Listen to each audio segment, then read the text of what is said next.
Well, let's talk now to the UKIP party chairman, Steve Crowther. Hello, Mr. Crowther. Morning, Victoria. You want Nigel Farage to stay on as leader. A number of others don't. A few. A few. It's the same, isn't it? How do you find yourself in this position? Oh, I think it's fairly straightforward. Before the election, Nigel answered a question, and he said that if he was not elected to Parliament, he would resign. And I think it's important to understand the context of that. There was an expectation, we had a hope that we would have a parcel of a group of MPs elected in this election. As you know, despite 3.9 million votes, we have one MP.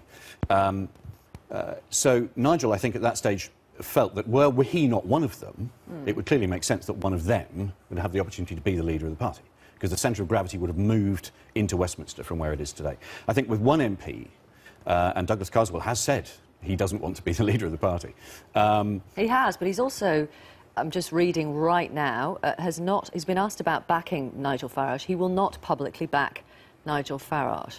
Well, I don't know exactly what he said, but he has been very supportive of Nigel in the past, so you know, I don't know what that means.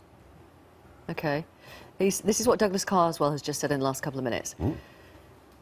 He's called on the UKIP... sorry, without mentioning names, the UKIP leader... No, sorry, I'm going to get the quote right in a moment. Douglas Carswell has not publicly backed Nigel Farage. Full stop. He's been asked to publicly, and he hasn't. OK, well, that's up to him. Well, he's your MP. Your Indeed. one and only. Indeed. And this so is it's something... quite significant if you won't back the leader. Well, indeed, it is something that Nigel and Douglas, I'm sure, will be discussing over the next few hours. But the important thing is that the party absolutely 100% backs Nigel. Well, they don't. There's your MP. Well, he won't publicly back him. Well, that's something that he will have to explain. Right. So he said... I represent the voluntary party. I am the chairman of the party and the chairman of the National Executive, and there is absolutely no doubt that when Nigel came forward, as he had committed, he came forward on Monday and said, right, here we are, here is my resignation. And the National Executive Committee said, look, we understand why you made that commitment, and we understand the circumstances under which you made it. The circumstances now are different. And indeed, one of the key differences was that on Monday, it was already clear that the European referendum campaign was underway. There was significant news coming out regarding the European asylum policy and regarding the prospects for renegotiation of our relationship with the European Union, which meant that clearly the European referendum campaign has already started.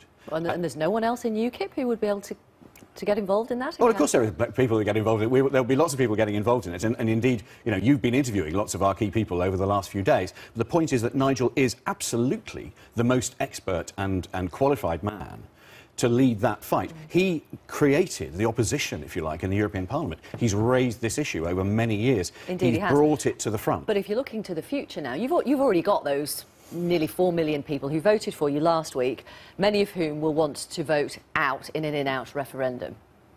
Yes, indeed. Yes. So isn't this actually an argument, a discussion about the future of the party and how you attract others, not just the core voters, but others? Yeah. So you need to broaden your policy spectrum. Yes, absolutely. Well, in a sense, I mean, this last general election, we had, by any objective measure, an extremely broad and popular manifesto. I mean, you know, when one of the polling organisations did blind testing of our policies, our health policy was the most popular and our education the second most popular from people that didn't know who they were voting for. So we have a very broad platform of policy, but this is now about our core issue.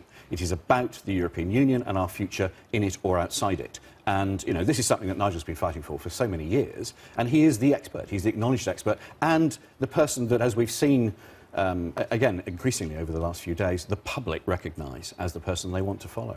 Thank you very much for talking to us. Thank you. Thank you. Steve Crowther, who is the chairman of UKIP.